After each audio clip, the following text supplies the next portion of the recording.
Okay, good morning guys. So, July 10 na, no? July 10 na. So, naipaayos ko na yung laptop dito sa iFix, no? IT. So, I paid 2,100 pesos for the hinge laptop repair. No? So, ayan.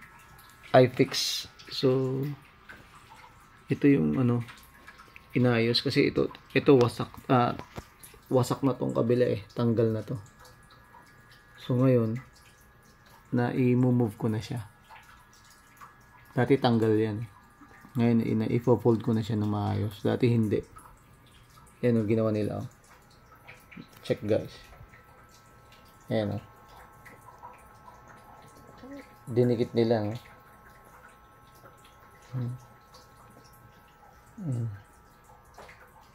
Kaso the problem is na wala na yung cover dito. Hindi ko na alam saan napunta. No?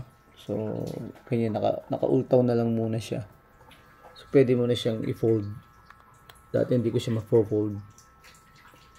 No? So matigas yan, no? Yung notice matigas yan. Parang semento. Ayan. Ayan, hindi okay na siya. So, thank you for that, no? Si Mr. Jonathan ng iFix Enterprise Company, no? Bacoor City, Cavite. Pero sabi niya sa sila sa Makati, no? So, ayan. So, okay na naman siya.